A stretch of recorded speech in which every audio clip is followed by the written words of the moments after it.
నమస్కారం. నేను మీ సిరి. Welcome to నిన్ను కోరి. ఈరోజు కథ ప్రేమ చదరంగం ఎపిసోడ్ 125. రచించిన వారు బృందా గారు. ఇక కథలోకి వెళ్తే అనిక వైపు చూసి స్టన్ అయిపోయాడు సామ్రాట్. Green border, mustard yellow colour silk చీరలు లక్షణంగా ముస్తాబయి ముద్ద బంతిలా ముద్దుగా కనిపిస్తుంది. సామ్రాట్ తనని చూసి ఫ్లాట్ అవ్వడం గమనించిన అనిక మనసు మురిసిపోగా అతని కళ్ళు తనని నిలువెల్లా స్కాన్ చేస్తుంటే సిగ్గుపడుతూ చూస్తుంది అతని వైపు. అను, ఇలారా. అమృత పిలవడంతో తన దగ్గరికి వెళ్ళిన అనిక తాను ఇచ్చిన కాఫీ ట్రే అందుకుని అందరికీ కాఫీ అందించింది. చిరునవ్వుతో చూస్తూ కాఫీ అందుకున్నాడు సామ్రాట్. కాఫీ ఇచ్చేసి కైలాష్ పక్కన కూర్చుంది. కోరుకున్న వాడితో పెళ్లి జరగబోతున్నందుకు ఆమె మనసు పడి సంతోషం అంతా ఇంతా కాదు.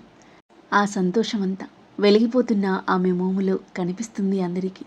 ఇరు కుటుంబాలు ఒకరి గురించి మరొకరు తెలుసుకోవడంలో, పెళ్లి విషయాలు మాట్లాడుకోవడంలో నిమగ్నమైతే సామ్రాట్ అనిక మాట్లాడుకునే వీలు లేక కళ్ళతోనే ప్రేమ ఊసలాడుతున్నారు. కాసేపటికి పంతులు గారు విచ్చేశారు. కాబోయే వధూవరుల ఇద్దరి జాతకాలు చూసి 10 రోజుల్లో నిశ్చితార్థం, మరో 15 రోజులకు పెళ్లి ముహూర్తం ఉందని చెప్పడంతో అందరూ సంతోషంగా ఓకే చేసి నిశ్చయ తాంబూలాలు మార్చుకున్నారు. ఆ తర్వాత అందరూ కలిసి సరదాగా మాట్లాడుకుంటూ భోజనం చేసేశారు. అందరూ ఏ ఆలోచన లేకుండా మనస్ఫూర్తిగా సంతోషంగా ఉంటే భువనేశ్వరి మాత్రం అందరిలా ఉండలేకపోతుంది. అటు కొడుకు, కోడలు, భర్త ఎవరూ తనతో మాట్లాడకపోవడం, ఇటు సామ్రాట్ విషయంలో తను చేసిన తప్పుకి గిల్టినెస్తో పాటు గతం తాలూకు తప్పుల అపరాధ భావనకు ఆహానికి మధ్య జరిగే ఘర్షణలు గందరగోళంగా మారింది ఆమె హృదయం. అవేవీ బయటికి కనిపించకుండా బలవంతంగా నవ్వు పులుముకొని సంతోషంగా ఉన్నట్టు నటిస్తుంది. భోజనం ముగించుకొని అందరూ లివింగ్ రూమ్లో సెటిల్ అయి మాట్లాడుతూ ఉంటే భువనేశ్వరి బయటికి వెళ్ళి గార్డెన్లో బెంచ్పై కూర్చుంది. తనని గమనించిన సామ్రాట్ అందరూ పెళ్లి విషయంలో డిస్కషన్లో ఉండడం గమనించి లేచి ఆమె దగ్గరికి కదిలాడు. అతని చూడగానే అప్రయత్నంగా లేచి నిలబడింది భువనేశ్వరి. అయ్యో, అంత మర్యాద వద్దా అంటే తట్టుకోలేకపోతున్నాను, కూర్చోండి అన్నాడు వ్యంగ్యంగా. మొహం పక్కకు తిప్పుకొని మౌనంగా చూస్తుంది భువనేశ్వరి. మా పెళ్లి తతంగం చూస్తే మీ గుండె మండిపోతున్నట్టుంది. I can feel it.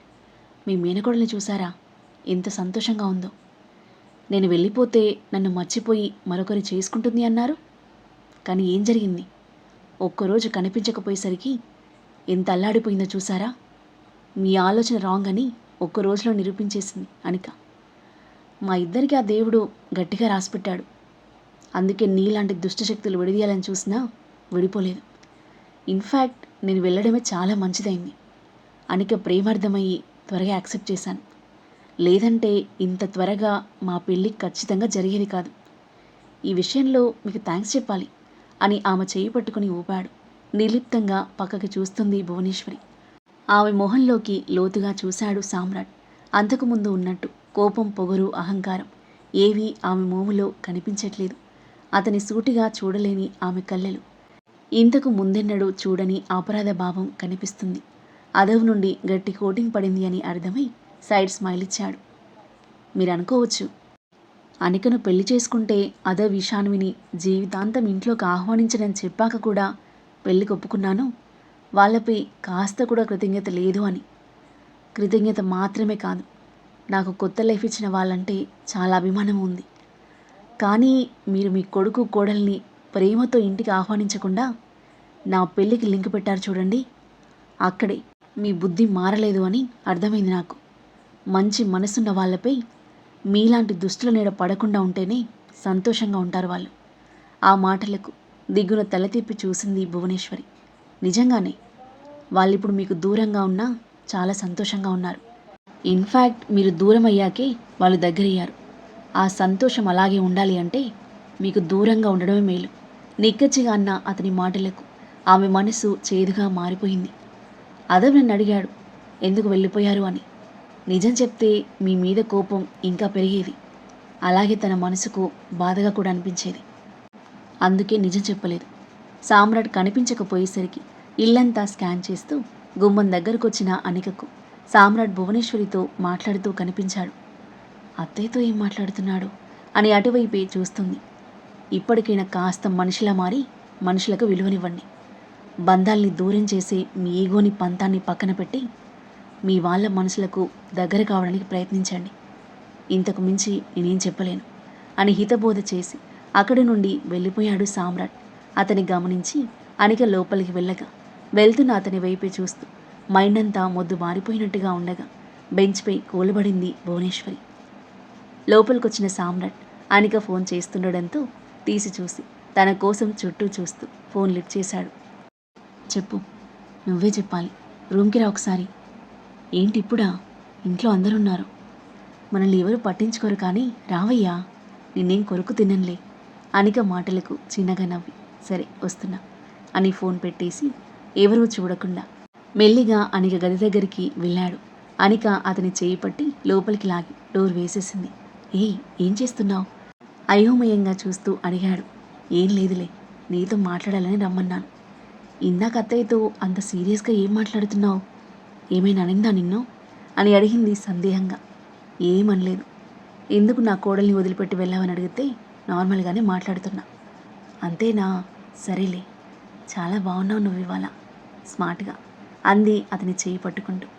అలాగా? చిరు దరహాసం అతని పేదాలపై. అవును, ముద్దొస్తున్నావు. అబద్ధం. నిజమైతే ఈ పాటికి నాకు ముద్దు పెట్టేసేదానివి.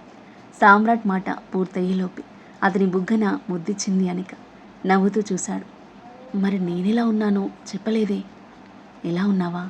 ఆమె నడుం చుట్టూ చేయి వేసి దగ్గరికి లాక్కున్నాడు.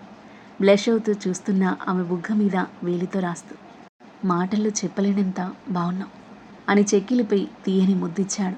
మురిసిపోతూ అతని హృదయంలో తల దాచుకుంది అనిక. పెళ్ళికి ఇంకా 25 days వెయిట్ చేయాలా? ఇంకాస్త త్వరగా పెట్టేయచ్చుగా ముహూర్తం. నిరుత్సాహంగా అన్న తనని చూసి చిన్నగా నవ్వుకున్నాడు సామ్రాట్. ఏం కాదులే, ప్రేమికుల్లో కొన్ని రోజులు లైఫ్ జాలీగా ఎంజాయ్ చేయొచ్చు. సరే, ఇంకాసేపు ఇక్కడే ఉంటే దొరికిపోతాం, వెళ్తా ఇంకా. సామ్రాట్ నవ్వుతూ అంటుంటే చిన్నగా నవ్వి అతని వదిలి దూరం జరిగింది అనిక. బాయ్. డోర్ తీసుకుని సామ్రాట్ బయటికి వెళ్ళగా ప్రశాంతంగా బ్రీత్ తీసుకొని బయటికి కదిలింది అనిక. సరదాగా మాట్లాడుకుని ఇంటికి వెళ్ళడానికి సంసిద్ధమయ్యారు సామ్రాట్ వాళ్ళు. అందరికీ బాయ్ చెప్పి బయటికి వెళ్ళగా అనికతో పాటు ఇంటిల్లి పాది వెళ్ళి వాళ్ళని సంతోషంగా సాగనంపారు. మనవడికి కాబోయే అత్తగారి మర్యాదలకు పద్ధతులకు సంతోషంగా ఫీల్ అవుతూ తృప్తిగా వెళ్ళిపోయారు ఆ పెద్దవాళ్ళు. కాసేపటికి అదో వాళ్ళు విష్ణువర్ధన్ వాళ్ళు ఎవరి ఇంటికి వాళ్ళు బయలుదేరారు. మరోవైపు ప్రేమ పక్షులు ప్రేమ్ పూజ లంచ్ తర్వాత ఫస్ట్ షో మూవీ జంటగా ఎంజాయ్ చేసి ఆ తర్వాత స్పెషల్ క్యాండిల్ లైట్ డిన్నర్ చేసి ఇంటికి చేరుకున్నారు. గుడ్ నైట్ ప్రేమ్ అంటూ పైకి వెళ్ళబోయింది పూజ. ఏంటి అప్పుడైనా? ఫ్రెష్ అప్ అయి వస్తాను అని చెప్పేసి ప్రేమ్ తన ఫ్లాట్కి వెళ్ళగా తనలో తాను ముసిముసిగా నవ్వుకుంటూ పైకి వెళ్ళిన పూజ డ్రెస్ మార్చుకుని నైట్ డ్రెస్ వేసుకొని బెడ్పై కూర్చొని అతని కోసం వెయిట్ చేయసాగింది. ఆమె నిరీక్షణకు తెరదించుతూ కాసేపటికి లోపలికొచ్చిన ప్రేమ్ డోర్ పెట్టేసి సరాసరి ఆమె ఒడిలో తలపెట్టుకుని బెడ్పై పడుకున్నాడు. అలాగే బిగుసుకుపోయిన పూజ మెల్లిగా తల కిందకు వంచి అతని వైపు చూసింది. చిలిపి నవ్వుతూ చూస్తున్నాడు. ఏం చేయనులే, భయపడకు. I just want to be with you. అది కూడా నీకు ఇబ్బంది లేకపోతేనే అన్నాడు. నాకేం ఇబ్బంది లేదు, భయం అంతకన్నా లేదు. పూజ మాటలకు చిన్నగా విచ్చుకున్నాయి అతని పెదవులు. అవును పూజ, నీకెప్పటి నుండి నేనంటే ఇష్టం అని అడిగాడు ఎక్సైటింగ్గా. పూజ బ్లష్ అవుతూ చూస్తుంటే చెప్పు కదా అని అడిగాడు ముద్దుగా. కాలేజ్ నుండి. ఏంటి, కాలేజ్ నుండా? ఆనందంతో కూడిన ఆశ్చర్యం అతని కళ్ళలో. అవును, కాలేజ్ నుండి నువ్వంటే ఇష్టం. నా మనసుకు నచ్చిన ఫస్ట్ అబ్బాయివి నువ్వు, మై ఫస్ట్ క్రష్. అతని మనసు మురిసిపోయింది. కళ్ళు నమ్మలేనట్లుగా చూస్తున్నాయి. నిజమా? I can't believe it. మరి అప్పుడే చెప్పేయచ్చుగా, ఈ పాటికి పెళ్ళైపోయి 2 పిల్లల్ని కూడా కనేవాళ్ళం. అతని మాటలకు నవ్వేసింది పూజ. అమ్మాయిని ముందు నేనెలా చెప్తాను? అది నిజమేలే, అబ్బాయిని నాకే నీకు చెప్పడానికి ధైర్యం చాలేదు. నా గురించి నువ్వెలా ఫీల్ అవుతున్నావో నాకు తెలీదు.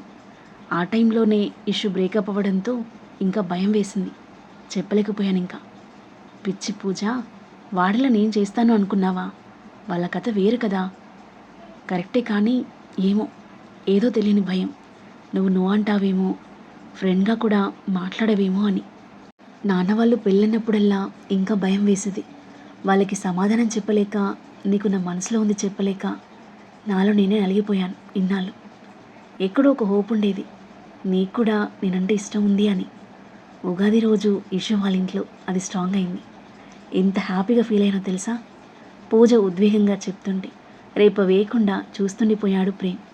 తన ప్రేమ కోసం ఆమె ఎంతలా ఎదురు చూసిందో, ఎంతలా పరితపించిందో తెలుసుకున్న అతని మనసు సంతోషంతో పొంగిపోతుంటే ఆమెపై మరింత ప్రేమానురాగాలు ఉప్పొంగాయి.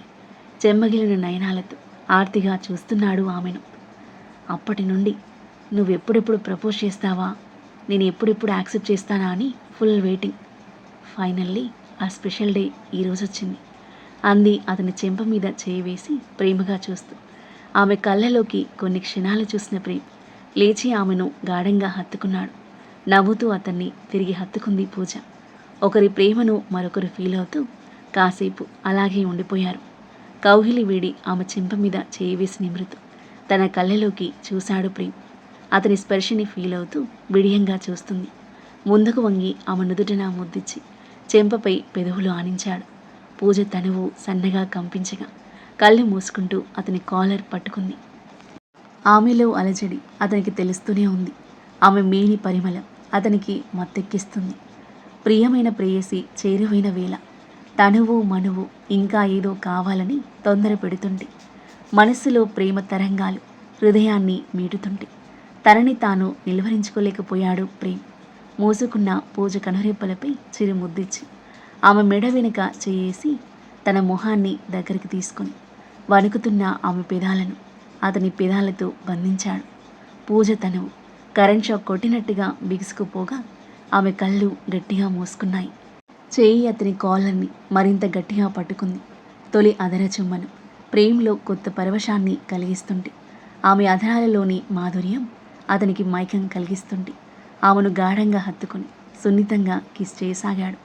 అతని ముద్దుకి కరిగిపోతూ పెదవుల సమరం సాగించింది పూజ. ఆ తరువాత ఏం జరగబోతుంది? పూజ ప్రేమల మధ్య ఎలాంటి రొమాంటిక్ సన్నివేశాలు చోటు చేసుకోబోతున్నాయి? అనిక సామ్రాట్ల మధ్య ఎలాంటి మూమెంట్స్ ఉండబోతున్నాయి? వాళ్ళ పెళ్ళి ఎలా జరగబోతుంది? ఈ ప్రేమ చదరంగం ఎలాంటి మలుపు తీసుకోబోతుంది? అద్భుతమైన కథనంతో ఊహకందని మలుపులతో మనసును హత్తుకుని సన్నివేశాలతో ఎంతో ఆసక్తిగా సాగి ఈ కథ యొక్క నెక్స్ట్ ఎపిసోడ్ కోసం మన నెక్స్ట్ వీడియో చూడండి. కథ నచ్చితే లైక్ చేయండి. ఈ కథపై మీ అభిప్రాయాన్ని తప్పకుండా కామెంట్ చేయండి. ఇంకా ఇలాంటి ఇంట్రెస్టింగ్ స్టోరీస్ కోసం మన ఛానల్ని సబ్స్క్రైబ్ చేయండి. Thank you for listening.